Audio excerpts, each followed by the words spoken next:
को लहराना है। लाल सलाम सलाम लाल सलाम, लाल सलाम सलाम लाल सलाम, लाल सलाम सलाम लाल सलाम, लाल सलाम। कानरानि भास्करुनिंदरू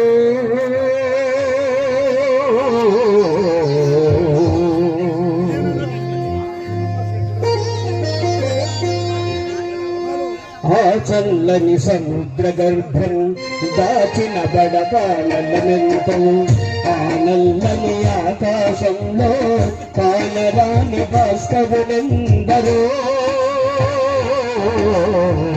ఆ చల్లని సముద్ర గర్భం దాచిన బడబాలమెంతో ఆ నల్లని ఆకాశంలో కానరాని భాస్కరులెందరో చల్లని సముద్ర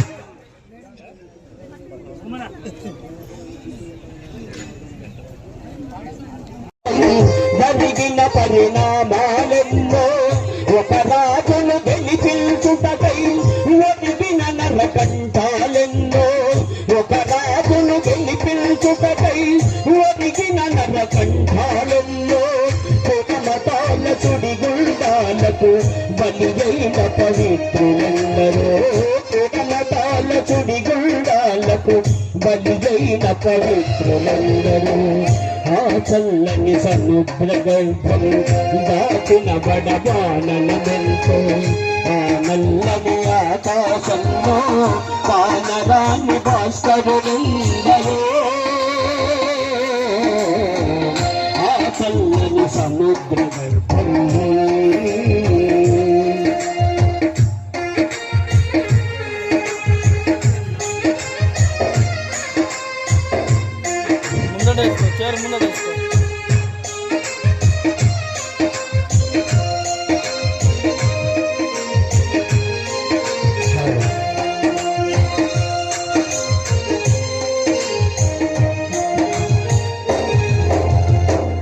అన్నాత్తులు అనాథులుండని ఆనవయుగమదెంత దూరం అన్నాత్తులు అనాథులుండని ఆనవయుగమదెంత దూరం కనువంటూ కాటకమంటూ కనిపించని కాలాలెప్పుడో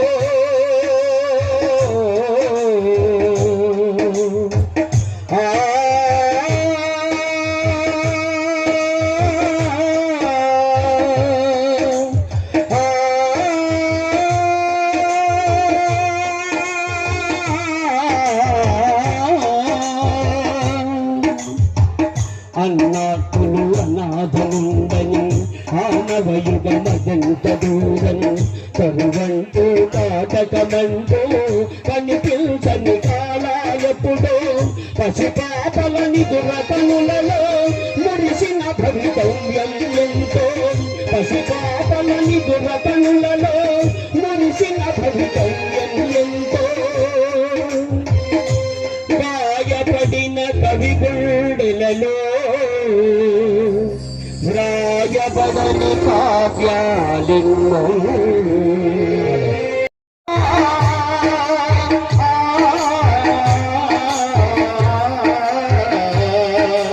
వర్గరహిత స్వర్గమది అచట మానవ దేవి రసిల్లును మిత్రమా ఒక్కరోజైనా ఒక్కసారైనా కమ్యూనిస్టుగా బ్రతుకునేస్తా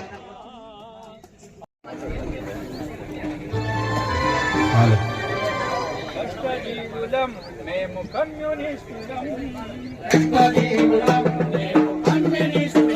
భరోసాతో అడుగులు ముందుకు వేయడానికి ఉద్యమ కార్యకర్తలు, సహచరులు, సన్నిహితులు, బంధువులు ఏనాడు వెనకడు వేయకుండా ఒక అండగా భరోసాగా ఫీల్ అయ్యారు.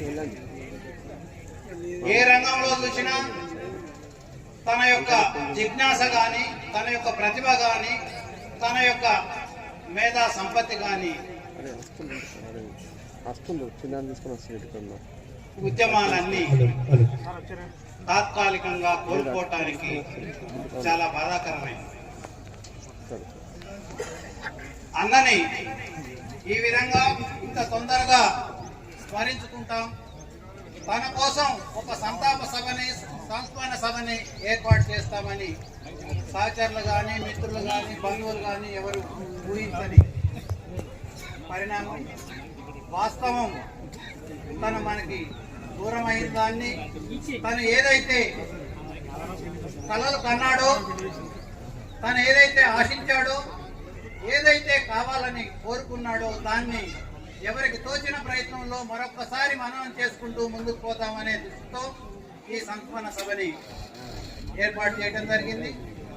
దీనికి తనతో పాటుగా, మాధవన్నతో పాటుగా జేసీఎస్ ప్రసాద్ మెమోరియల్ ట్రస్ట్ నిర్వహణలో భాగస్వామి అయిన ఆకుల పాపయ్య గారిని వేది మీదకి రావాల్సిందిగా కోరుతున్నాను.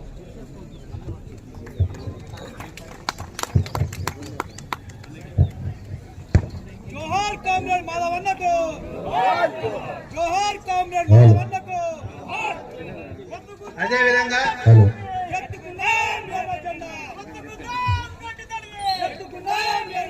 తన విద్యార్థి రంగం నుండి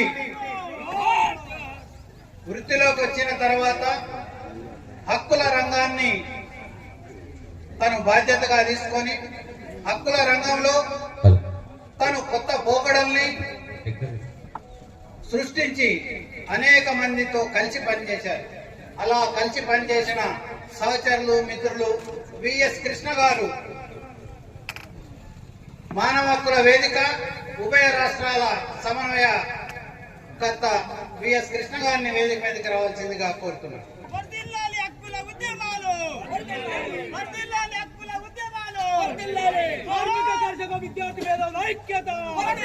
అదేవిధంగా బాలగోపాల్ గారి దగ్గర నుంచి మాధవన్న, అదేవిధంగా జీవన్ కుమార్ గారు కలిసి అనేక ఎన్కౌంటర్ సంఘటన కానీ, అనేక నిజ నిర్ధారణ తేలటంలో కానీ, అనేక అంశాలపై ఒక తాత్విక దృక్పథాన్ని ముందుకు తీసుకురు రావడంలో కృషి చేస్తున్న జీవన్ కుమార్ గారు, మానవ హక్కుల వేదిక ఉభయ రాష్ట్రాల సమన్వయకర్త, మరో సమన్వయకర్త జీవన్ కుమార్ గారిని వేదిక మీదకి రావాల్సిందిగా కోరుతున్నాను.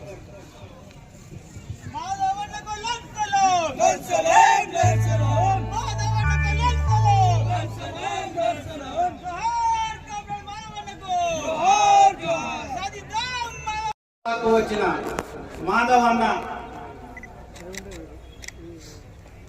పెద్ద అన్నయ్య జగదీశ్వరరావు గారు, గొర్రెపాటి జగదీశ్వరరావు గారు, మాధవన్న మరో తమ్ముడు రామకృష్ణ కొడుకు ఒకటి వెబ్ దాన్ని రూపొందించడం జరిగింది. తను ముందుగా మాధవన్న పెద్ద అన్నయ్య వచ్చి దాన్ని ఆవిష్కరించవలసిందిగా కోరుతున్నాను. అదేవిధంగా మాధవన్న ముద్దుల చెల్లెలు వసంత.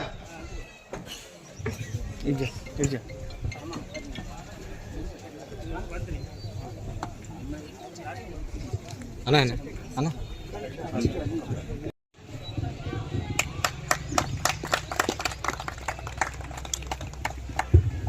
జోహార్ మాధవన్నకు, జోహార్ జోహార్, జోహార్ మాధవన్నకు, జోహార్ జోహార్. సాధిద్దాం మాధవన్న ఆశయాలను, సాధిద్దాం మాధవన్న ఆశయాలను. అదేవిధంగా నిర్వాహకుల దగ్గరికి కూడా అవన్నీ రాలేదు. దాంతో నిన్నటి వరకు ఒక 20 మంది కార్యకర్తలు చాలా కృషి చేసి ఒక రూపానికి తీసుకురాగలిగారు. ఇంకా చాలా మంది మిత్రులు ఇచ్చిన దాన్ని డిజిటల్ రూపంలో దాన్ని పొందుపరచడంలో ఇబ్బంది వచ్చింది. మొత్తం ప్రింట్ చేయటంలో కూడా రేపటి ఈ రోజు నుంచి హాలిడేస్ ఉంటుండడం వల్ల కూడా మొత్తం పుస్తకాలు కూడా ప్రింట్ కాలేకపోయినాయి. కొన్ని పుస్తకాలు మాత్రమే ఈ రోజు తీసుకురావడం జరిగింది. ఇది అందరూ అర్థం చేసుకోవాలని అదేవిధంగా ఏదన్నా మిత్రులు ఇచ్చిన వ్యాసాలు, పాటలు ఏదన్నా కానీ దాంట్లో కూడా రాకపోతే ఇప్పుడు అది ఈ వారం 10 రోజుల తర్వాత దాన్ని ప్రింట్ చేయటం అనేది మొత్తం సమన్వయం చేసుకొని చేయటం అనేది జరుగుతుందని తెలియజేస్తూ, మాధవన్నతో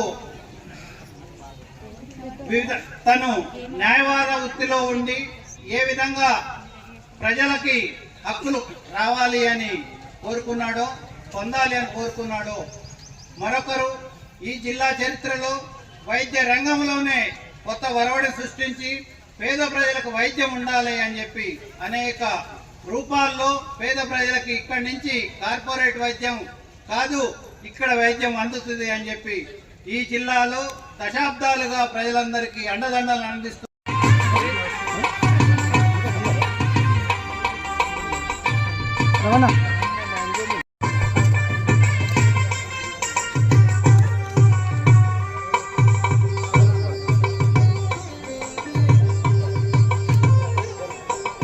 మందిని ఈ నగరంలో ఒకరికొకళ్ళు కలుసుకొని ఈ సమాజ మార్పులో ఏంటి, ఇక్కడున్న మార్పులు ఏం తీసుకొద్దాం, దాన్ని అన్ని రంగాలలో ఎట్లా చిన్న చిన్న మార్పుల కొరకు ఎట్లా కృషి చేద్దాం అనే దానిలో ఒక ప్రయత్నం అనేది చేయడం జరిగింది.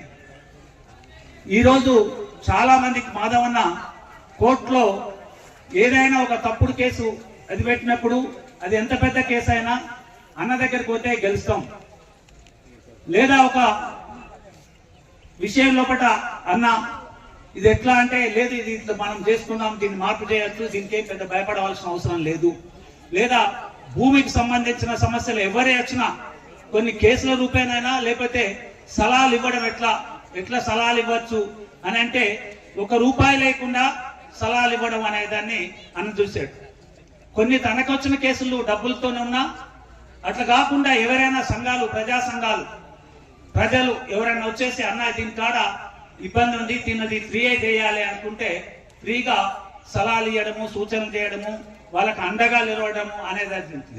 ఇక్కడ కార్మిక రంగం ఆర్టీసీకి సంబంధించిన దానిలో కూడా ఆర్టీసీ కార్మికులకు తన ఇబ్బందులు జరుగుతుంటే తన ఆలోచనతో భిన్నంగా ఉన్న వాళ్ళందరితోనే యూనియన్ లో వాళ్ళతో కలిసి పనిచేసే ఆర్టీసీ, అట్లాగే ఏ ఎన్కౌంటర్ ఒక దొంగనో లేకపోతే ఒక రాజకీయం ఈ ప్రభుత్వానికి రాజ్యానికి వ్యతిరేకంగా ఉన్నారనో వాళ్ళకు అనుకూలంగా ఉన్నారని తీసుకుపోయి కాల్ చేస్తే వాళ్ళకి ఎవరు దిక్కు లేదు, అడిగే వాళ్ళు లేరు అనే పద్ధతిలో ఇక్కడ ఉన్న ప్రభుత్వాలు లేదా పోలీస్ యంత్రాంగం చేస్తే లేదు మీరు చట్టానికే బద్దులు, మీరు చట్టానికి వ్యతిరేకంగా భిన్నంగా పోవటానికి మీకు హక్కు లేదు, చట్టం ప్రకారం మీరు నడవాలి తప్ప ఇంకొకటి కాదు, అది ఎన్నట్టయితే మేము ఈ కోర్టులో న్యాయస్థానాల్లో ప్రశ్నిస్తాము అని చెప్పేసి ఆ ప్రశ్నలు తీసుకొచ్చి ఆ కేసులలో సివిల్ కేసు చేసి వీళ్ళకి నష్టపరియండి, మీరు ఒక దొంగ అని చెప్పేసి కాల్చిండ్రు, లేదా ఒక భిన్నంగా రాజ్యానికి వ్యతిరేకంగా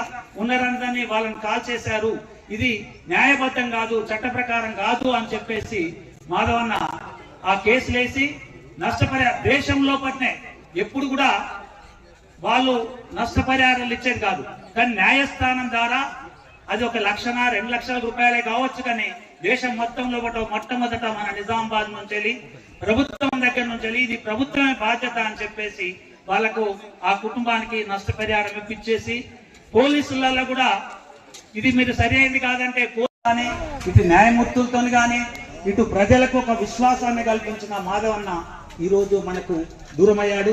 ఆ కుటుంబ సభ్యులకు ఎంత బాధ ఉన్నా ఆ కుటుంబంతో ఉన్న మాకందరికి కూడా తనతో ఉండే కార్యకర్తలకు మేమందరము ఇలా చాలా కోల్పోయాము, ఏమో కోల్పోయాము అనుకుంటున్నాం. JCS Prasad memorial trust assist చేయడం, ఆయన అంచనా వేయడం కష్టమైన పని. చాలా అంశాలు ఉంటాయి, తను 20 అంశాలు ఉంటాయి, నేర్చుకోదగ్గ ఉంటాయి, బలహీనతలు ఉంటాయి, మనకు బలం చేకూర్చే విషయాలు ఉంటాయి, అవన్నీ ఆ మనిషిలో ఉంటాయి. అవన్నీ వెతకడం, అవన్నీ పరిశీలించడం నిజంగా చాలా పెద్ద పని. మా సంస్థలో అయితే మానవ హక్కుల రంగంలో చాలా కాలంగా మనుషులు దూరం కావడం మొదలైంది. పత్తిపాటి వెంకటేశ్వరరావు గారు ఎమర్జెన్సీలో ప్రెసిడెంట్ ఏం చేస్తున్నా పడుకున్నావు, ఇక్కడ భూమికి ఇస్తే గారు పొడి తీస్తున్నావు, ఏం చేస్తున్నావు అని అడిగిన యోధుడు. బలవంత్ రెడ్డి గారు నక్సలైట్ డిఫెన్స్ కమిటీ పెట్టినవాడు. కన్నబిరాన్ గారు, శంకరన్ గారు, అంటే మాతో బాగా తెలియని వాళ్ళు గొర్రెపాటి నరేంద్రనాథ్ గారు, బుర్ర రాములు గారు, కన్నబిరాన్ గారు, వీళ్ళంతా కూడా మామూలు మనుషులే, కానీ దాంట్లో మాధవరావు సార్ చేస్తున్నారు. మాధవరావు గారితో చిన్న గొడవ ఉండేది. నేను మాధవరావు సార్ అని పిలిచేవాడిని. నాకు చిన్నవాడే, 6 ఏళ్ళు చిన్న. ఆయన లేదు మీరు నాకు సారు, మీరు ఎప్పటి నుంచో దీంట్లో పని చేస్తుండ్రు, నేను చాలా నేర్చుకున్నాను, లేదు అపారమైన విజ్ఞానం ఉంది మీకు, కాబట్టి మీరు నా గురువు అని ఈ తగాదా నాకు ఎప్పుడు టెలిఫోన్లో ఉండేది. చాలా మంచి మనిషి అని చెప్పడం ఒక పని సరిపోయి నేను ఎప్పుడు చెప్తుంటాను, రాసాను కూడా. వాళ్ళ ఇంటికి పోవడమే ఒక పండుగలాగా అనిపిస్తుంది. వాళ్ళ ఇంట్లో వాతావరణం, వాళ్ళ ఆప్యాయత, వాళ్ళు పెట్టే స్నాక్స్. మీనా గారు పోయినప్పుడల్లా కొత్త ఇది చూడండి, ఏదో సలాడ్ చూడండి, అది చూడండి, ఇట్లా ఇవన్నీ మన జ్ఞాపకాలు. ప్రపంచవ్యాప్తంగా జరిగిన ఉద్యమాల్లో విద్యార్థులు చాలా మంది ప్రభావితంగా, అది ప్యారిస్ కావచ్చు, ఫ్రెంచ్ విప్లవం కావచ్చు, సోషలిస్ట్ రష్యాలో వచ్చిన విప్లవం కావచ్చు, చైనా కావచ్చు, స్పానిష్ వారు కావచ్చు, అట్లా భారతదేశంలో వచ్చిన నక్సలైట్ ఉద్యమంతో కూడా చాలా మంది ప్రభావితం ఉన్నారు. విద్యారంగంలో విద్యార్థులుగా ఉండి విద్యార్థి సంస్థలో పనిచేసి లేదు నేను దీన్ని కొనసాగించాలా అని దృఢ నిశ్చయంతో ముందుకు వచ్చిన వాళ్ళు దాంట్లో మాధవరావు గారు. పీడిఎస్లో కొంతకాలం ఉన్నారు, విజయపనక ఎడిటర్గా ఉన్నారు, చాలా మంది విషయాలు చెప్తారు. ఇంకా విమోచనక ఎడిటర్గా ఉన్నారు. నేను తను చూసి మాత్రం హక్కుల సంఘాలకు వచ్చిన తర్వాత అంతమంది వింటున్నాను. వరంగల్ వచ్చేవాడట, మా ఇంటి వెనుకన ఉన్న అట్లూరు రంగారావు గారు పరిచయం చేశాడు. చాలా మంచి చురుకైన విద్యార్థి అట్లూరు రంగారావు గారు వరంగల్లో మా ఇంటి వెనుకనే ఉండేవాడు. నాకు చాలా యంగ్ మాధవరావు, అప్పుడు వెంట్రుకలు కూడా ఉండే, చాలా మంచి అబ్బాయి, చాలా బాగా చదువుతాడు. పీడిఎస్లో చాలా యాక్టివ్ అని 77లో 78లో అప్పుడే సార్లు కూడా చూశాను. తర్వాత కొంత గ్యాప్ వచ్చింది. నేను హక్కు రంగంలో పనిచేస్తుపోయినాను. బహుశా 85లోనో 86లోనో ఆయన పౌరకుల సంఘంలోకి వచ్చాడు. అంతకుముందు రాస్తున్నాడు. నేను అక్కడికి వ్యాసాలు చూస్తున్నాను. 1-2 సార్లు బాలగోపాల్ దగ్గరికి వచ్చారు. ఇట్లా చూస్తున్న మనిషి. అయితే నేను గమనించిన విషయాలు, మాధవరావు గారు మేము మా సంస్థకు వచ్చిన తర్వాత మాతో వ్యవహరిస్తున్న తీరులో ఎప్పుడు ఆవేశాన్ని ప్రదర్శించలేదు. ఆయన విమర్శ ఉన్నా కూడా, మీ నిజామాబాద్లో పని కావడం లేదని మేము విమర్శ పెట్టినా కూడా ఎప్పుడు చిరునవ్వుతో జవాబు చెప్పేవాడు. మాధవరావుకు ఒక అసెట్ ఏంటంటే ఆయన మందహాసం. ఎవరు వచ్చినా చాలా నవ్వుకుంటూ రిసీవ్ చేసుకునేవాళ్ళు. అందుకే నేను అంటాను, వారి ఇంటికి పోవడం ఒక పండుగ, మాధవరావు కలవడం ఒక సంబరం. ఆ సంబరం మనందరం దాచుకుంటాం. కోర్టులో కూడా చూశాను నేను 2-3 సార్లు ఇటు వచ్చినప్పుడు నేను కోర్టులో పోవడం జరిగింది. ఆయన ఇక్కడ చాలామంది వకీలు ఉంటారు. ఆయన ఆర్గ్యుమెంట్ చేసే పద్ధతి చాలా వివరంగా మేజిస్ట్రేట్ ముందు విషయాలు పెడతాడు. ఎక్కడ ఆవేశం లేదు. బాలగోపాల్ కూడా అదే చూశాను. కొంచెం మా కన్నబ్రాన్ సార్ అయితే దబాయించేవాడు జడ్జిలని. కానీ మాధవరావు గారు బాలగోపాల్ ఏం చెప్పేవాడు అంటే, జడ్జిలకు పూర్తి విషయాలు అవగాహన ఉండకపోవచ్చు, వాళ్ళు చదువుతున్నారు, కానీ మనం వాళ్ళకి కొంత అందించాలి.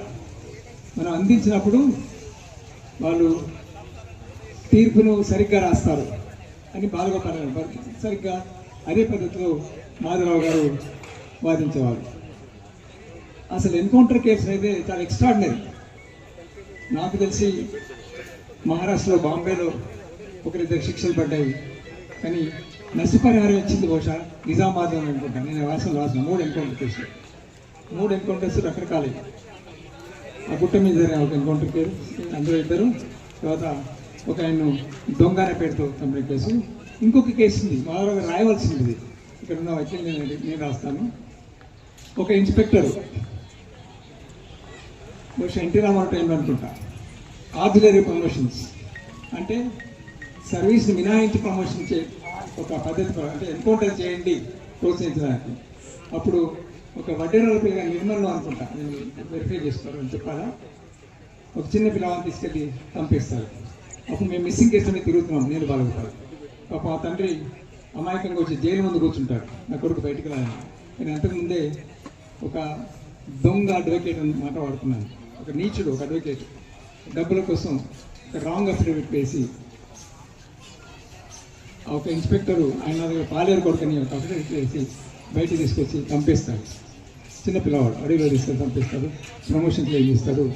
ఆ విషయంలో మాధవరావు గారు ఆర్గ్యూ చేశారు. అది ఏమైంది నాకు తెలియదు.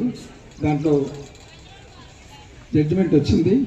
ఆ ఇన్స్పెక్టర్ మధుకర్ ఆయన ఇప్పుడు జైల్లో ఉన్నట్టు నేను విన్నా, సార్ చెప్పారు. ఇటువంటి కేసులు ఇవన్నీ మామూలు కేసు కాదు. చాలామంది వకీళ్ళు, నేను ఎవరి మీద కామెంట్ చేయడం లేదు, పోలీసుల్ని కేసు వేయాలంటేనే కొంత వెనుక ముందు ఆడతారు. కానీ మాధవరావు గారు మాత్రం చాలా, ఎందుకంటే నేను చట్ట ప్రకారంగా అడుగుతున్నా, నేను చట్ట ప్రకారంగా ఆర్గ్యూ చేస్తున్నా అని ఆర్గ్యూ చేసేవాడు. అది ఆయన స్ట్రెంగ్త్. ఆయన స్ట్రెంగ్త్ అంతా కూడా ఆయన విజ్ఞానం, ఆయనకుండే అపారమైన సాహిత్య నాలెడ్జ్, దాన్ని ఎంత ముందు పెట్టుకొని ఆర్గ్యూ చేయడం. మాధవరావు గారు మంచి వక్త కూడా, విషయాలు చాలా వివరంగా చెప్తాడు, చాలా నెమ్మదిగా చెప్తాడు. మనుషులోకి మనకి బాగా అర్థమయ్యేది చెప్తాడు. ఆయన ఆన్లైన్ మీటింగ్లో మాట్లాడినా, మా సభలలో మాట్లాడినా కూడా చాలా వివరంగా, మంచి రచయిత, చాలా బాగా రాస్తాడు, చాలా చాలా విశదీకరించి రాస్తాడు. మీరు చూస్తుంటారు, international human rights day December 10th దాని మీద ఒక కరపత్రం రాస్తారు. చాలా కొత్త పద్ధతులు, కొత్త వరవడులు, పర్సానిఫికేషన్ అంటారు సాహిత్యంలో. ఆ సంస్థని ఒక మనిషిగా ఊహించుకొని ఆ సంస్థ తన కథ చెప్తున్నట్టుగా రాస్తున్నాడు. బహుశా మీరు చూసిందేమో, నాకు తెలియదు. నిశ్చితంగా పంచాడు. నా కథ వినండి, నేను మానవ హక్కుల సంస్థని, అంతర్జాతీయ మానవ హక్కుల సంస్థని, ఇది నేను చేస్తాను, నా దగ్గర రండి అని చెప్తుంది. మీకు ఇబ్బంది నా దగ్గర రండి అని చట్టాలను ఎక్స్ప్లెయిన్ చేశారు. చాలా బ్రహ్మాండంగా రాశారు. ఇట్లా మాధవరావుకు ఒక ప్రత్యేకమైన శైలి ఉంది. ఆ శైలిలో సాహితీ విలువలతో పాటుగా తనకుండే అపారమైన నాలెడ్జ్, నాకు సంబంధించిన నాలెడ్జ్. అట్లాగే నిజామాబాద్లో మాధవరావు గారు దీంట్లో ఉన్నాడు, దాంట్లో వేయడం లేదు. ఏ ప్రజాస్వామిక ఉద్యమైనా, ఏ ప్రజాస్వామిక సంస్థ అయినా మాధవ్ గారు స్పర్శ లేకుండా లేదు. కొన్నిట్లో సలహాదారు, కొన్నిట్లో సభ్యుడు, కొన్నిటికి వకీలు, ఇట్లా సర్వస్వం మాధవరావు గారు. అందుకే నేను మాధవరావు గారు బహుముఖ ప్రజ్ఞాశాలి ఉన్నాడు. బహుముఖంగా నాకు తెలిసింది ఒకసారి మా రామారావు చెప్పారు, అన్నద రామారావు చెప్పారు, మీ మాధవరావు ప్రెసిడెంట్ తెలుసు, మీ మాధవరావు అంకల్ కార్యక్రమంగా బ్రహ్మాండంగా పద్యాలు పాడతాడు అని చెప్పాడు. బ్రహ్మాండంగా పద్యాలు పాడాడు, నేను వినలేదు. రాగాలు తీసి పద్యాలు పాడేవాడట, నాకు తెలియదు ఆ విషయం. మా రామారావు చెప్పాడు. ఇటువంటి మనుషులంతా కూడా ఇక్కడ కూర్చున్న మనుషులు చాలామంది, రకరకాల కార్యకర్తలు, వీళ్ళంతా కూడా దేనికోసం పనిచేశారు. వీళ్ళెవరి వల్ల తన కుటుంబం కోసం, తన సొంతం కోసం చదవలేదు, సొంతం కోసం పనిచేయలేదు, సొంతం కోసం ఉద్యోగాలు చేయలేదు. వీళ్ళంతా కూడా సమాజం కోసం చేశారు. సమాజంలో పౌరులుగా మనకు కొంత విజ్ఞానం ఉంది, హక్కులకు సంబంధించిన నాలెడ్జ్ ఉంది. మనం ఇతరుల హక్కులు కోల్పోయినప్పుడు వాళ్ళకు సహాయం చేయడం మన బాధ్యత, మన కర్తవ్యం అనే ఒక విలువ, ఆ విలువ కోసం పనిచేస్తున్నారు మాధవరావు గారి చాలామంది వస్తున్నారు. మాధవరావు గారి జ్ఞాపకాలని, ఆయన విజ్ఞానాన్ని, ఆయన రచనలు మేము ప్రజపరుచుకుంటాం. ఆయన రాసిన నివేదికల్లో, మేమంతా నివేదికలు రాస్తాం. ఇక్కడ మాధవరావు రాసిన నివేదికల్లో చాలా అంశాలు మా సంస్థను బలోపేతం చేయడానికి పనిచేస్తాయి. ఏపీసీసీలో కావచ్చు, అట్లాగే మానవ హక్కుల వేదికలో కావచ్చు. ఆయన రాసే పద్ధతి, ఆయన రిపోర్ట్ను మొదలు చేసే పద్ధతి, ఆ నేపథ్యాన్ని వివరించే పద్ధతి చాలా ప్రమాణంగా ఉంటుంది. మీకు చదివితే తెలుస్తుంది. కుటుంబం చాలా మంచి కుటుంబం. ది సేమ్ టైం ఇన్ని చేస్తూ ఆయన కుటుంబాన్ని ఎప్పుడు నెగ్లెక్ట్ చేసింది నాకు తెలియదు. కూతురు కోసం చాలా తపన పడ్డాడు. మీనా గారి ఆరోగ్యం గురించి, మీనా గారి బంధువుల ఆరోగ్యం గురించి చాలా, మీనా గారి కుటుంబంలో చాలా ట్రాజడీస్ అన్ని, 4-5 గత 2 ఏళ్లలో దూరం అయిపోయినారు. ఇవన్నీ విషయాలు మాతో షేర్ చేశారు. అన్ని విషయాలు, వాళ్ళ నాన్నగారు చనిపోవడం, ఒక బ్రదరు ఆపరేషన్, అన్ని కుటుంబ విషయాలన్నీ కూడా షేర్ చేశారు. అంటే కుటుంబంలో కూడా అంటే ఇటువంటి మనుషులు, ఇది జులాయి గారు ఉండడం తెలియ మనిషి కాదు. వీళ్ళంతా కుటుంబాలలో కూడా చాలా బాధ్యతగా ఉంటారు. చాలా బాధ్యతగా ఉన్న మనిషి, సమాజంలో బాధ్యతగా ఉన్నాడు, కుటుంబంలో బాధ్యతగా ఉన్నాడు. తను పనిచేసిన వృత్తిని చాలా నిజాయితీగా చేసినాడు, పేదలకు సాయం చేసినాడు, చాలా తక్కువ ఫీజు తీసుకునేదని నేను విన్నాను. ఈ ఆర్గ్యుమెంట్ సంబంధించి నేను చూడడానికి కాకుండా జింబో రాజేందర్ ఒక అడ్వకేట్, ఇక్కడ ఒక ఫ్రెండ్, మాకు దగ్గర ఫ్రెండ్, ఆయన జడ్జి ఆయన చెప్పాడు, మీ మాధవరావు సార్ ముందు ఆర్గ్యుమెంట్ బాగుంటుంది, నేను చాలా ఇంట్రెస్ట్గా ఉంటాను, జడ్జి చెప్పినాడు. అట్లా తెలిసినాడు. ఇటువంటి వ్యక్తి దూరం కావడం నిజంగా మనకు విచారకరమే. ఆయన ఈ ప్రకృతి సహజమైన ఇలా చట్టం, ఇదొక చట్టం, వచ్చిన వాళ్ళు తప్పకుండా వెలుగుకి వస్తుంది, దాన్ని మనం అధిగమించలేము. కుటుంబ సభ్యులకు ఎప్పుడు మా సంస్థ నా సపోర్ట్ కావచ్చు, మా మానవుల సపోర్ట్ కావచ్చు, ఎప్పుడు ఏ ఇబ్బంది ఉన్నా తప్పకుండా మేము వాళ్ళ భాగం.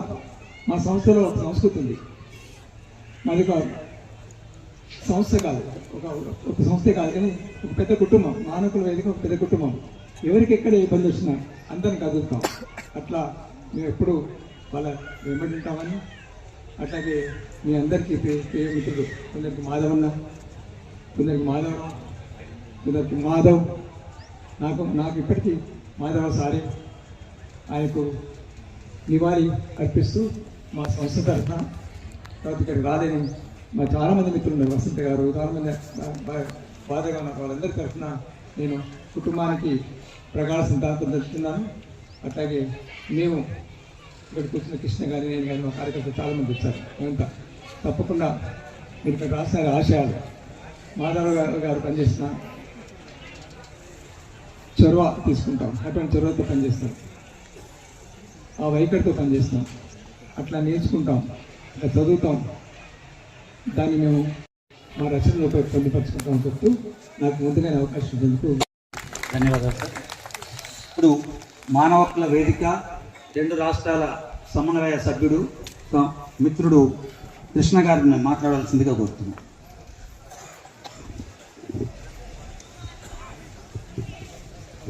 మిత్రులారా,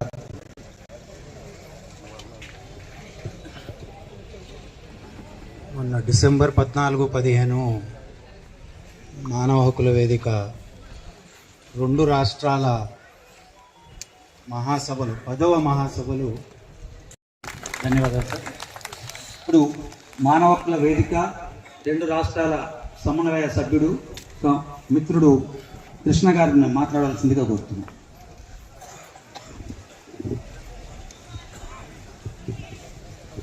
మిత్రులారా,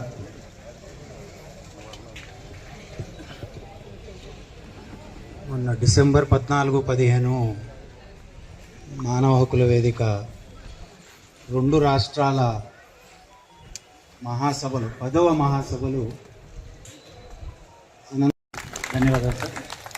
ఇప్పుడు మానవ హక్కుల వేదిక 2 రాష్ట్రాల సమన్వయ సభ్యుడు మిత్రుడు కృష్ణ గారిని మాట్లాడాల్సిందిగా కోరుతున్నాను.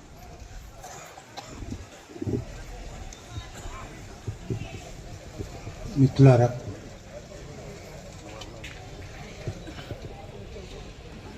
మొన్న డిసెంబర్ 14, 15 మానవ హక్కుల వేదిక 2 రాష్ట్రాల మహాసభలు 10వ మహాసభలు అన్యాయానికి సంబంధించి కానీ ఒక సెషన్ కానీ విషయాలు పంచుకోనప్పటికి కానీ అది 2 రోజులు కూడా మన ముందు ఉంది.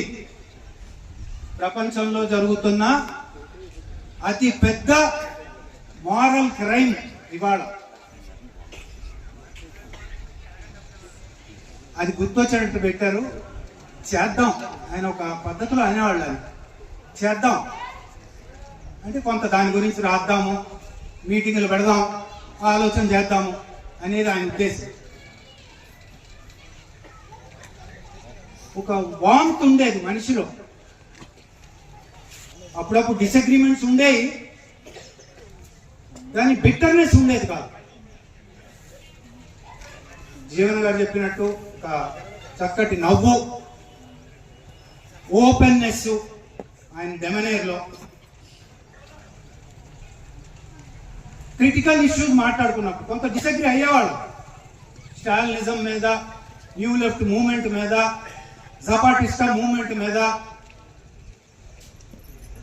అయినప్పటికీ ఓపెన్ గా ఉండేవాడు. అలానా మీ దగ్గర ఏమైనా ఉంటే పంపండి. పంపడం ఎందుకు సార్, ఇప్పుడంతా ఆన్లైన్ కదా, ఎక్స్చేంజ్ చేసుకుందాం. ఆయన చదివి ఏమైనా ఉంటే పంపేవాళ్ళు. కొంత డిస్కషన్ జరిగేది. అద్భుతమైన కలెక్షన్ అండి ఆయన ఇంట్లో, చాలా మంచి బుక్ కలెక్షన్.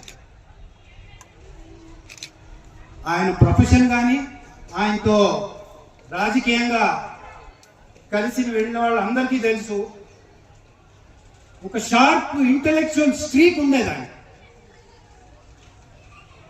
చాలా షార్ప్ ఇంటెలెక్చువల్ స్ట్రీక్, లేకపోతే సాధ్యం కాదు. ఆయన వ్యాసాల్లో కనపడుతుంది అది, ఆయన ఉపన్యాసాల్లో ముందుకు వచ్చేది. మా ఇంటర్నల్ ఎగ్జిక్యూటివ్ కమిటీ డిస్కషన్స్ లో కూడా ఒక కొత్త కోణం, అది కరెంట్ కామన్ సెన్స్ కి వ్యతిరేకంగా ఉన్నా కూడా ధైర్యంగా వ్యక్తపరిచేవాడు. చెప్పేవాళ్ళు అవతలను కన్విన్స్ చేయడానికి ప్రయత్నం చేసేవాళ్ళు, నవ్వుతూనే చేసేవాళ్ళు. We will really miss that laughter, that smile.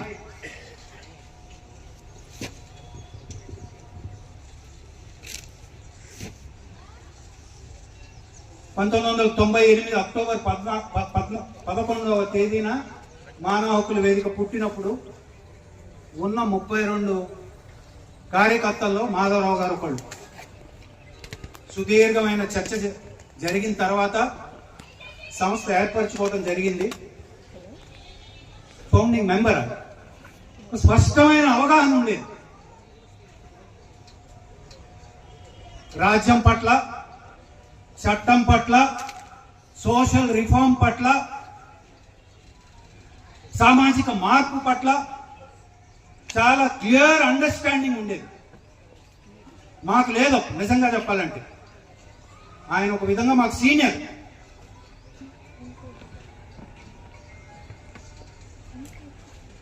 అది ఆయన మా బులెటిన్, మానవ హక్కుల వేదిక బులెటిన్ 2 సంవత్సరాలకు ఒకటి తీసుకొస్తాము. దాంట్లో ఆయన వ్యాసాలు చూస్తే త్వరలో మానవ హక్కుల వేదిక ఆయన వ్యాసాలు, తర్వాత మా నుంచి, మా తోటి కార్యకర్తల నుంచి కొన్ని వ్యాసాలు కలిసి ఒక ప్రచురణ తీసుకొచ్చే పనిలో ఉన్నాము. మొదలైంది. ఆయన వ్యాసాలు చూస్తే తెలుస్తుందండి, రాజ్య ధిక్కారం సెడిషన్ ఎట్లా అవుతుంది. కూడంలో జరుగుతున్న వాళ్ళ మీద పెట్టిన సెడిషన్ తో ఎత్తుకొని అద్భుతంగా అనలైజ్ చేస్తారు. ఎంబి షా గారు లా కమిషన్ చైర్మన్ గా మరణదండన ఉండటానికి వీల్లేదు అని మనందరికీ ఏకీభవించిన విషయమే. చెప్పినప్పటికీ కూడా ఇది సరిపోదు, ఎందుకు సరిపోదో వివరిస్తారు. ఇంకో వ్యాసం కల్తీ కళ్ళ మీద ఇంకో వివరమైన వ్యాసం. నాకు బాగా గుర్తుండేది మన వస్తువు కూడా మా 11వ బులెటిన్లో ఉంది. అది జీవన్ గారు ప్రస్తావించారు. ఆయన వ్యాసంలో చాలా మందికి ఇక్కడ తెలుసు. సార్ కూడా ఇందాక తొలి పలుకుల్లో మాట్లాడారు. మొదటిసారి దేశంలో ఎన్కౌంటర్ కేసులకు సంబంధించి నష్టపరిహారం ఇప్పించడం అనేది మాధవరావు గారి ఎఫర్ట్, గొప్ప ఎఫర్ట్. ఎంత సంతోషించారు నాకు తెలుసు. బాలగోపాల్ గారు కూడా కాంక్రీట్ ఎఫర్ట్. ఇది ఒక హక్కుల కార్యకర్త, హక్కుల ఉద్యమం చేయాల్సిన ఎఫర్ట్. కోర్టుతో అప్పుడప్పుడు ఎన్హెచ్ఆర్సీ ఇస్తూ ఉంటుంది, national human rights commission. Guntur కేసులో, కర్నూలు కేసులో ఇచ్చింది. చాలా లిబరల్ కాంపెన్సేషన్. తక్కువ అనిపించవచ్చు, ఇది 1,50,000 కానీ అన్ప్రెసిడెంటెడ్ అండి. ఇది కోర్టుతో ఇప్పించడం. ఆయన లీగల్ యాక్యుమెన్ కి, ఆయన హక్కుల అవగాహనకి, వరల్డ్ వ్యూకి సంబంధించి ఇట్ ఈస్ అ రిఫ్లెక్షన్. ఆ వ్యాసంలో ఆయన మామూలుగా వ్యాసము అబ్స్ట్రాక్ట్ గా ఏమి రాయరు. కాంక్రీట్ గా ఏమిటి ఆ కేసు ఏంటి చాలా వివరంగా రాస్తారు, చాలా చక్కగా రాస్తారు. నాకు నిన్న వసంతతో మాట్లాడుతున్నప్పుడు అంది, నీకు తెలియని విషయం ఒకటి ఉంది కృష్ణ, నీకు అంత పరిచయం లేదు. ఆయనకి మంచి లిటరరీ టేస్ట్ ఉండేది, చాలా మంచి లిటరరీ టేస్ట్ ఉండేది. నిజంగా నాకు తెలియదు. ఇంగ్లీష్ లిటరేచర్ వరకు కొంత ఇంటరాక్ట్ అయ్యాం, కానీ తెలుగు సాహిత్యానికి సంబంధించి నాకంత ఐడియా లేదు. ఆయనతో అంత ఇంటరాక్ట్ కాల. ఇంకొక విషయం గుర్తొస్తుంది మాకు. అప్పుడప్పుడు అన్ని సంస్థలాగే అవగాహన తరగతులు పెట్టుకుంటాం. అంటే కార్యకర్తల కోసం, ఇంకా క్లారిటీ రావటం కోసం అవగాహన తరగతులు ఒకసారి అనంతపూర్లో పెట్టినప్పుడు మాధవరావు గారు టాపిక్ కరపత్రాలు రాయటం ఎలా, ఎంత బ్యూటిఫుల్ గా మాట్లాడారండి, ఎంత హ్యూమరస్ గా మాట్లాడారండి. ఒక 1 అవర్. అరే ఆకుండా ఉంటే బాగున్నాయి, ఇంకా ఇంకా కంటిన్యూ అయితే బాగున్నాయి. అసలు కరపత్రాలు ఎట్ట రాయకూడదు, ఏ విధంగా రాస్తున్నారు, అనేక సంస్థల వాళ్ళు ఎందుకు ఇట్లా రాయకూడదు, ఇట్లా రాయాలి అనే దాంతో మొదలుకొని చాలా ఎటకారం, చాలా హ్యూమరు, మంచి ఇన్సిసివ్ గా మంచి సూచనలు, కార్యకర్తలకు ఉపయోగపడే సూచనలు. అది వీడియోగ్రాఫ్ కూడా అయింది, కొంత స్కెచ్గా ఉంది. దాన్ని కూడా పైకి తీద్దాం. ఇటువంటి అనేక విషయాల్లో ఒక హక్కుల కార్యకర్తగా, ఒక ఫౌండింగ్ మెంబర్గా మానవ హక్కుల వేదికకి నిరంతరం ప్రతి సమస్యకి, ప్రతి ఇష్యూకి బయటికి కనపడే దాంతో పాటు ఒక హక్కుల పార్శ్వం ఉంటుంది. దాన్ని తట్టి బయటికి తీసి సమాజం ముందు చర్చకు పెట్టడం అనేది మన పాత్ర అనేది బలంగా నమ్మిన వ్యక్తి మాధవరావు. ఆయన ప్రొఫెషన్ లో అది చూపించారు. ఆయన ఒక మానవ హక్కుల వేదిక కార్యకర్తగా సమాజం ముందు ఉంచారు దాన్ని. అది చాలా విలువైందని మేము భావిస్తున్నాం. చివరిగా ఒక మాట చెప్తాను. ఇక్కడ 2010లో నిజామాబాద్ యూనిట్, మానవ హక్కుల వేదిక యూనిట్ రివైవ్ చేస్తున్నప్పుడు నేను ప్రధాన కార్యదర్శి ఆ మీటింగ్ లో ఉన్నా. నేను ప్రణాళిక వివరిస్తూ మాట్లాడాను. తర్వాత మాధవరావు గారు ఆ ప్రణాళిక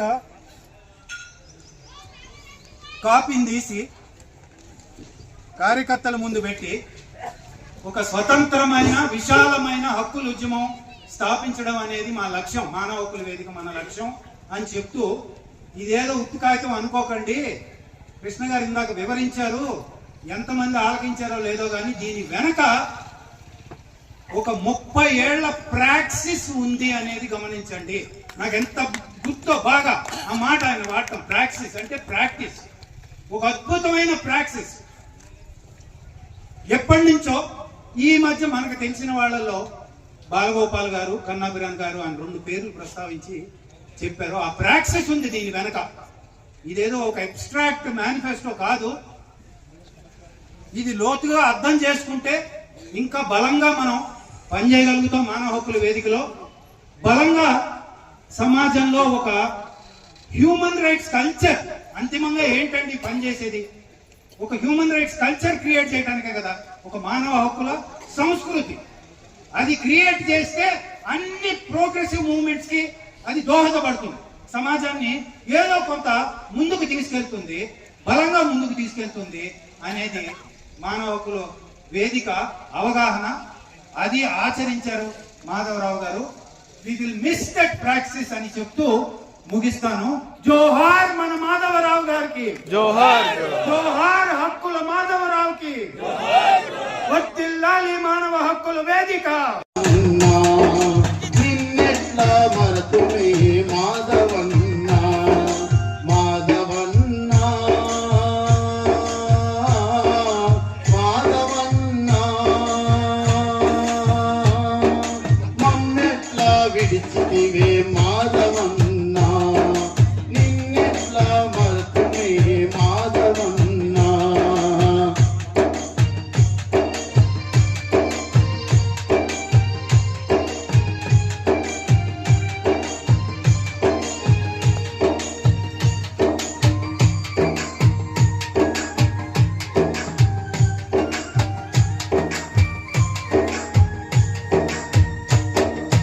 నీ మాట నీ రూపు మాయమైపోయెనా, కొండంత దీపము లేకుండా పోయెనా. ఏమో చెప్పలేం కానీ ఇప్పుడు మరణం అనేటువంటిది మన చేతుల్లో లేదు. మరణం అనివార్యమైంది. ఎవరు చనిపోయినప్పుడే కూడా బాధ కలుగుతుంది. ఏ వ్యక్తి చనిపోయినా బాధ కలగదు అనేటువంటి సమస్య లేదు. అయితే ఆ చనిపోయినటువంటి వ్యక్తుల్ని మనం ఎట్లా చూస్తాం? ఈ రోజున ఇక్కడ దీనికి హాజరైనటువంటి వాళ్ళు ఎవరైనా సరే, మీ ముత్తాత తాతలు ఎవరంటే చెప్పలేము. ఎందుకని? వాళ్ళు సాధారణ మనుషులుగా బతికారు. మహా అయితే వాళ్ళ కుటుంబం కోసం బతికారు. వాళ్ళ ఊర్లో అంతో ఇంతో మంచి పనులు కూడా చేసుకుంటారు. కానీ బాలగోపాల్ గారి పేరు ఎందుకు అనుకుంటున్నాం? ఇప్పుడే కూడా ఒక జేసీఎస్ చంద్రశేఖర్ ప్రసాద్ని ఎందుకు స్మరించుకుంటున్నాం అంటే, వాళ్ళు బ్రతికింది, వాళ్ళు మరణించింది వాళ్ళ కోసం కాదు. వాళ్ళ జీవితం ప్రజల కోసం, ఈ దేశం కోసం అంకితం చేసి పనిచేశారు. అంటే ప్రజల కోసం అంటే, దేశం కోసం అంటే అర్థం ఏమిటి? ప్రస్తుతం మనం ఉన్నటువంటి సమాజం అంతా బాగుందా? ఒకడికి లక్షల కోట్ల ఆస్తులు ఉన్నాయి, మరొకటి తిందామంటే తిండి లేదు,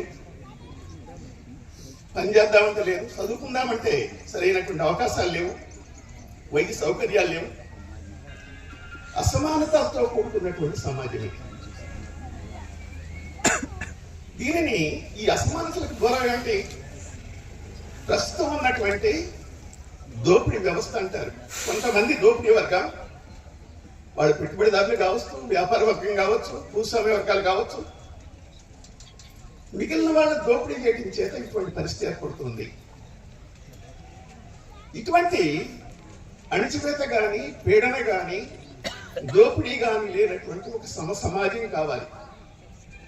ప్రతి మనిషి ఒక మనిషిగా ఆత్మ గౌరవంతో, ఆత్మవిశ్వాసంతో, రేపు అనే దానికి ఎలాంటి చింత లేనటువంటి, ఎలాంటి బాధ లేనటువంటి సమాజం కావాలి. అదే సమాజం. అటువంటి సామాజిక వ్యవస్థ మార్పు కోసం వీరంతా కృషి చేశారు. అటువంటి వాళ్ళ కుటుంబం కోసం పనిచేసిన వాళ్ళు ఉండొచ్చు, వాళ్ళ కులం కోసం పనిచేసిన వాళ్ళు ఉండొచ్చు, వాళ్ళ మతం కోసం పనిచేసిన వాళ్ళు ఉండొచ్చు, వాళ్ళ ప్రాంతం కోసం కూడా పనిచేసిన వాళ్ళు ఉండొచ్చు. కానీ వీళ్ళందరికంటే మొత్తం ప్రజల కోసం, సమాజం కోసం, దేశం కోసం పనిచేయడం అనేటువంటిది ఉన్నతమైంది. ఆ విధంగా తమ జీవితాలను అంకితం చేసి పనిచేసినటువంటి వాళ్ళు చరితార్థులు, చిరస్మరణీయులు. ఆ కోవకు చెందుతాడు మాధవుడు. అంటే ప్రస్తుత వ్యవస్థ మారాలి. ఈ అసమానతల వ్యవస్థ, ఈ దోపిడీ వ్యవస్థ, ఈ పీడన అణిచివేతల వ్యవస్థ పోవాలి అని వాళ్ళు తాపత్రయపడ్డారు. అందుకు అనేక మార్గాలు, అనేక విధాలుగా కృషి సాగుతూ ఉంది. అందుకోసం వందల వేల మంది తమ జీవితాలను అంకితం చేసి పనిచేస్తూ ఉన్నారు. త్యాగాలు చేసినటువంటి వాళ్ళు కూడా ఉన్నారు. అటువంటి త్యాగాల ఫలితంగానే, కృషి ఫలితంగానే మనం ఈ రోజున ఈ మేర ఉన్నామనేటువంటి గుర్తుపెట్టుకోవాలి. అంటే ప్రజల్లో చైతన్యం లేకుండా, ప్రజాస్వామిక చైతన్యం అంటే స్పృహ, నేను మనిషిని, నాకు ఆత్మగౌరవం ఉంది, నేను కూడా అందరితో సమానం అనేటువంటి చైతన్యం కావాలి. అంటే అదే హక్కుల చైతన్యం. అటువంటి హక్కుల రాజ్యాంగంలో ఉన్న, చట్టాల్లో ఉన్న నిజంగా మనకు ఆ చైతన్యం ఉందా? ఆ చైతన్యంతో హక్కులు మనం అనుభవిస్తున్నామా? ఇది మూలమైన సమస్య. అటువంటి పరిస్థితి లేదు. అందుకోసం హక్కుల చైతన్యం కల్పించాలి. ఆ హక్కుల కోసం, హక్కుల్ని అమలు చేయడానికి, హక్కుల రక్షణ కోసం ఏర్పడినటువంటి ప్రభుత్వాలు, రాజ్య వ్యవస్థ వాటిని ఉల్లంఘించకుండా అమలు జరిగేటట్టు చూడాలి. అదే హక్కుల ఉద్యమం. మాధవరావు హక్కుల ఉద్యమం, హక్కుల రంగాన్ని ఎంచుకున్నాడు. హక్కులంటే సమానత్వం అని చెప్పాను. ఏం హక్కులు? స్త్రీ పురుషులు సమానంగా ఉండాలి. సమానంగా ఉండటం అనేటువంటిది ఒక న్యాయమైందే కదా, అన్యాయమైందే కాదుగా. కానీ ప్రస్తుత సమాజంలో ప్రతి మగవాడు, లేదా ఎక్కువ మంది మగవాడు ఆడవాళ్ళ మీద పెద్దమంది చలాయిస్తున్నారు. తమ భార్యల్ని తిట్టడం, కొట్టడం తమ హక్కుగా భావిస్తున్నారు. వాళ్ళకి హక్కుల చైతన్యం లేదన్నమాట. ఎదుటి మనిషి యొక్క హక్కుల్ని మనిషిగా గుర్తించేటువంటి చైతన్యం కూడా లేదన్నమాట. అది భరించేవాళ్ళు, బాధితులు, ఎదుర్కొనేవాళ్ళు, ఆ మహిళ ఎవరైనా అడ్డంపై ఎందుకు పడుతున్నామని ఆయన అడిగితే, ఆపితే నీకెవరైనా నచ్చిందా? మా ఆయన కొడుతున్నాడు, మా ఆయన తిడుతున్నారు అంటారు. అంటే వాళ్ళకు కూడా చైతన్యం లేదు. మేము మనిషిని అనేటువంటి స్పృహ కూడా లేదు. అటువంటి స్పృహ కలిగించడమే హక్కుల చైతన్యం కలిగించడం. నేను ఉద్యోగం చేసినప్పుడు హై స్కూల్ హెడ్ మాస్టర్ గా పనిచేస్తూ మా సొంత గ్రామంలో పంటగుద్దులో, అక్కడ గ్రామంలో 2 క్లాసుల పద్ధతి ఉండేది. దళితులకి వేరే క్లాసులు పెట్టేవాడు. వాళ్ళే వచ్చి కడుక్కోవాలి, వాళ్ళే ఛాయ్ పోయిస్తే మళ్ళా కడిగి అక్కడ పెట్టుకోవాలి. ఈ 2 క్లాసుల పద్ధతి న్యాయమేనా? అందరూ డబ్బులు ఇస్తున్నారు ఛాయ్కి, మరి వాళ్ళే ఎందుకు కడుక్కోవాలి? అంటే ఇట్లా 2 క్లాసుల పద్ధతి ఉండొద్దు అని అందరినీ యువకులను జమచేసి మేము ఆపించాం. ఒక రోజు నడిచింది పెద్ద చర్చ. చివరికి పెద్ద మనుషులంతా కలిసి ఒక రాజీకి వచ్చారు. ఏంటంటే రాజీ, ఎవరొచ్చి మమ్మల్ని అడిగినా మేము ఛాయిస్తాం, మేము గ్లాసులు కడగమని అడగం. తర్వాత జరిగింది ఏంటి? పెద్ద మనుషులంతా వెళ్ళి పాత పద్ధతిలోనే గ్లాసులు కడిగి ఛాయ్ తాగుతునేవాడు. యువకులు మాత్రమే వాళ్ళు అడిగి ఛాయ్ తాగేవాడు. అంటే ఇక్కడ ఆ తరానికి చైతన్యం లేదన్నమాట. హక్కుల చైతన్యం లేదు. అంతరాంగం చట్టించ నిషేధం అయినప్పటికీ కూడా మనం జరుగుతూనే ఉంది. కనీస వేతనాలు ఉన్నాయి కార్మికులకి. కనీస వేతనాలు అమలు జరుగుతున్నాయా? ప్రభుత్వం అమలు చేయదు. అమలు చేయాలని అడిగితే వాళ్ళ మీద నిర్బంధం. సమ్మె హక్కు ఉంది చట్ట ప్రకారంగా, సమ్మె చేస్తే నిర్బంధం. అక్కడ హక్కుల సమస్య వస్తుంది. అటువంటి శ్రమ చేసే వాళ్ళకి హక్కులు ఉన్నాయా లేవా? రైతాంగం మనం ఎప్పటి నుంచో చూస్తున్నాం, తాత నుంచి వ్యవసాయం చేసుకుని బతికే వాళ్ళు, గ్రామాల్లో ఉన్నటువంటి వాళ్ళు 65% ఉన్నారు. వాళ్ళకి ఏ విధమైన హక్కులు లేవు. వాళ్ళకి సెలవు లేదు, పంటలు లేదు, పెన్షన్ లేదు. నీకింత నీ శ్రమ కింద ఇస్తామనేటువంటి గ్యారంటీ లేదు. వాడు పండిన పంట వ్యాపారస్తులు నిర్ణయిస్తాడు ధర. వాడు ఏది కొనాలన్న మార్కెట్లో వ్యాపారస్తులు చెప్పిన ధర కొనాలి. ఇది న్యాయమేనా? అందరూ ధర నిర్ణయించుకుంటున్నప్పుడు రైతులు తమ పంటకు ఎందుకు న్యాయమైన ధర అడగకూడదు?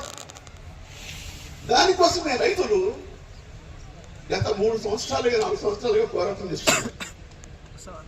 మొత్తం వ్యవసాయాన్ని కార్పొరేట్ సంస్థలకు అప్పగించడానికి 3 చట్టాలు తీసుకొస్తే 13 నెలలు లక్షల మంది ఢిల్లీలో ఆందోళన చేసి చలి గడ్డగడ్డ చలి, విపరీతమైన వర్షాలు, కింద కాలు పెడితే నీళ్ళే, ఎండలు మండిపోయే ఎండలు. అటువంటి సందర్భంలో కూడా దాదాపు 800 మంది ఆ సరిహద్దులో చనిపోయారు ఆ ధర్నా శిబిరాల్లో. అయినా వాడు పాలా ఈ చట్టాలు రద్దు చేయాలి, చేయించుకున్నారు పోరాడి. అది హక్కుల ఉద్యమం అంటే. రైతాంగం, వ్యవసాయ రంగం తీవ్రమైన సంక్షోభంలో ఉన్నాయి అని ప్రభుత్వం అంగీకరిస్తుంది. గ్రామీణ ప్రజల ఆదాయాలు తగ్గుతున్నాయి, పెరగటం లేదు అని అన్ని నివేదికలు చెబుతున్నాయి. వాడు పండిన పంటకు గిట్టుబాటు ధర చట్టం కావాలని అడుగుతున్నారు. ఏం చెప్పేంటి? అనేక కమిషన్లు ఇస్తుంది గవర్నమెంట్. స్వామినాథన్ కమిషన్ అనేటువంటి కూడా ఒకటి, అది అమలు జరగల. 2006లో నివేదించారు. ఒక్క సంవత్సరానికి ఈ దేశంలో రైతాంగం పంటల తక్కువ ధరలకు అమ్మటం ద్వారా 7,50,000 కోట్ల రూపాయలు నష్టపోతుంది ఒక్క సంవత్సరానికి. ఇది మేము చెబుతుంది కాదు. OECD అని, ఆర్గనైజేషన్ కోఆపరేషన్ డెవలప్మెంట్ అని సామ్రాజ్యవాద దేశాల సంస్థ ఉంది. అత్యంత దేశాల సంస్థ ప్రపంచంలో అన్ని దేశాల వ్యవసాయాన్ని పరిశీలించి రిపోర్ట్ ఇస్తుంది. మన భారతదేశాన్ని కూడా అట్లా విశ్లేషణ చేసి 2000 సంవత్సరం నుంచి ప్రతి సంవత్సరం ఈ విధంగా రైతాంగం నష్టపోతుంది అని చెప్పింది. అంటే 7,50,000 కోట్ల రూపాయలు గ్రామీణ ప్రాంతాలకు వస్తే ఎంత బాగుండేది. అప్పులు పాలు కాదు కదా, ఆత్మహత్య జరగవు కదా.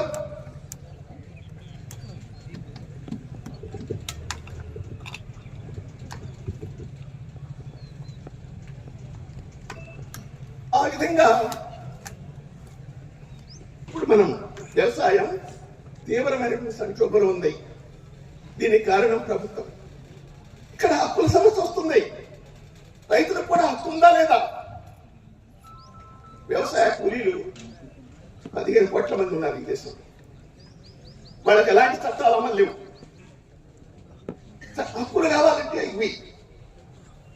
అంటే ఇటువంటి హక్కుల కోసం చైతన్యం చేయటం, హక్కుల కోసం ఉల్లంఘిస్తే ప్రభుత్వాలు ఎవరు ఉల్లంఘించినా దాన్ని వ్యతిరేకించడం, అటువంటి చైతన్యం కలిగించడం ముఖ్యమైన కర్తవ్యంగా కామ్రేడ్ మాధవరావు ఎంచుకున్నాడు. ఇది కూడా విప్లవోద్యమంలో భాగం. ప్రజల్లో చైతన్యం రాకుండా, ప్రజల్లో మార్పు రాకుండా, ప్రజల ఐక్యం కాకుండా సమాజం ముందుకు పోదు, సమాజం మారదు, మన సమస్యలు పరిష్కరించాలి. దానికోసమే ఎట్లా కృషి చేస్తున్నారు మిత్రులు దేవన్ కుమార్ గారు, కృష్ణ గారు చెప్పారు. 40 సంవత్సరాలు నాకు తెలిసిన కాడి నుంచి ఆయన న్యాయవాద వృత్తిలో ప్రవేశించిన దగ్గర నుంచి పేరుకు న్యాయవాద వృత్తి. అప్పుడు ప్రవృత్తి పౌర హక్కుల ఉద్యమం. పౌర హక్కుల సంఘంలో కానీ మానవ హక్కు సంఘంలో కానీ రాష్ట్ర ముఖ్యుల్లో ఒకరిగా ప్రజల హక్కుల ఉద్యమం కోసం ఆయన జీవించారు చివరి శ్వాస వరకు కూడా. అందుకే అటువంటి వ్యక్తులు అందరి జీవితం. ఆయన అంతేకాదు,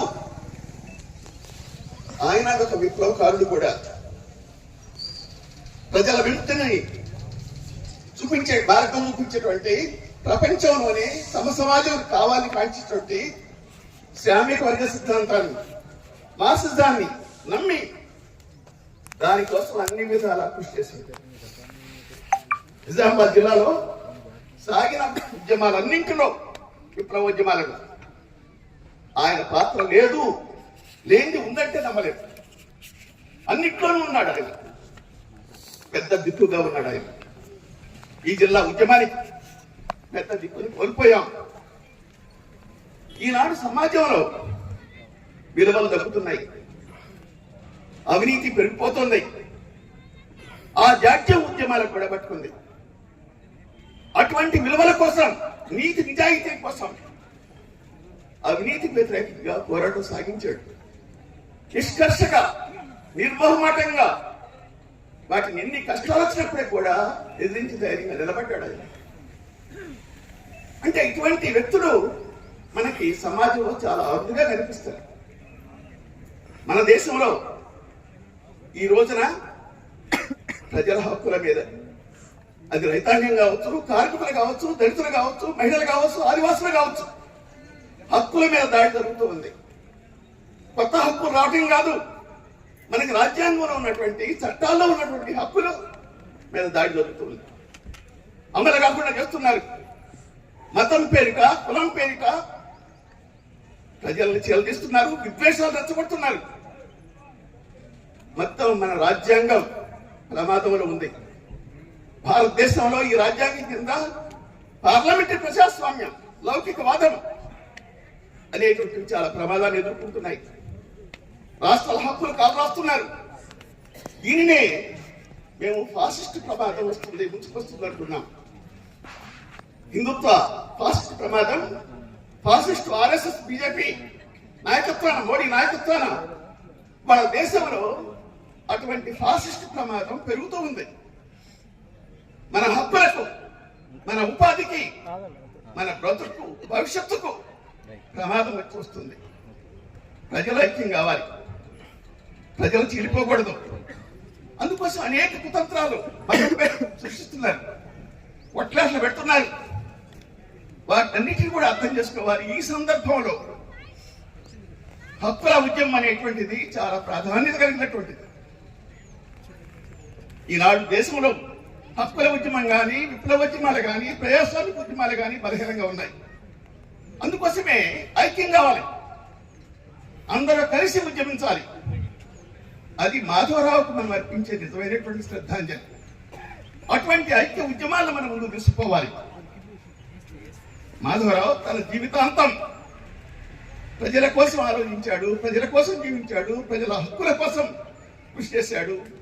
ఆయన స్ఫూర్తిగా ఆదర్శవంతంగా తీసుకొని కృషి చేయాలని ఆయన కలలుగన్నా సమాజం స్థాపించేంత వరకు కూడా ఆశయాన్ని ముందుకు తీసుకుపోవడానికి సిపిఎంఎల్ న్యూ డెమోక్రసీ కృషి చేస్తుందని ఈ సందర్భంగా మాధవరావు గారికి విప్లవ జోహార్లు చెప్తూ, వాళ్ళ కుటుంబానికి, మీనాకు, స్మైలీ కుసుమలకు కూడా సంతాప సానుభూతిని తెలియజేస్తూ, మీరందరూ కూడా దయచేసి మాధవరావుకి శ్రద్ధాంజలి ఘటిస్తూ ఒకసారి నిలబడి మనం శ్రద్ధాంజలి ఘటించాలని విజ్ఞప్తి చేస్తున్నాను.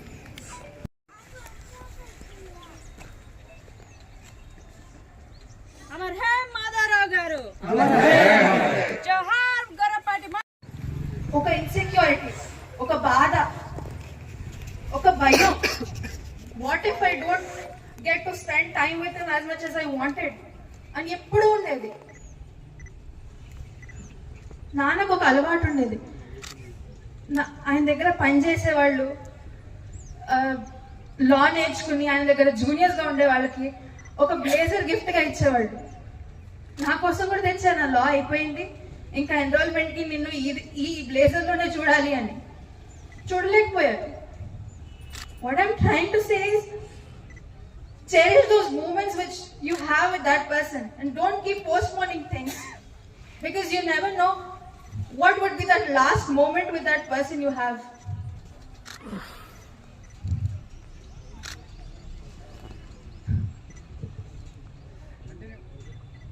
He was an umbrella who anyone in need was welcome to have that shade.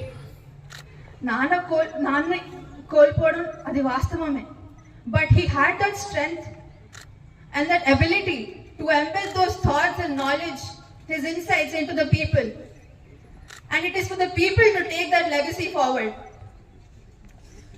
Andariki tandru untadu, naaku unnadu, kaani alanti manishi na tandriga నేను ఆ మనిషి కూతురుగా పుట్టడం అంతకన్నా పెద్ద అద్భుతం అన్నది ఇంకొకటి లేదు. Thank you.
దిగే అన్న దిగు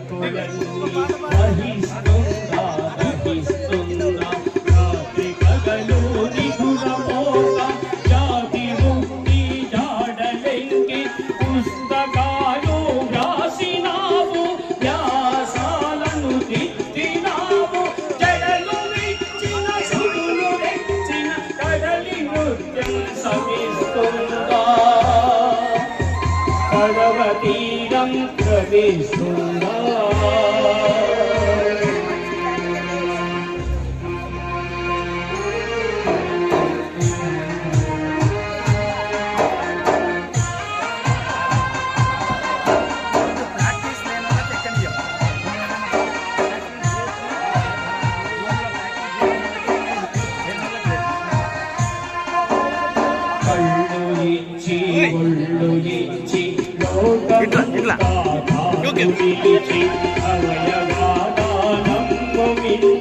జగతికింత లేదు లేదని ఎందరెందరో ప్రాణవానికి జీవమిచ్చిన జీవధార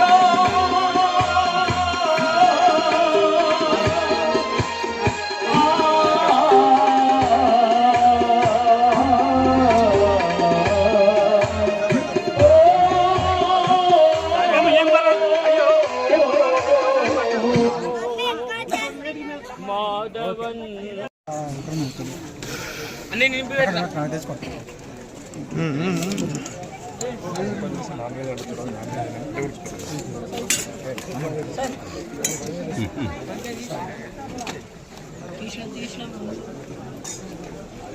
కృష్ణ గౌడ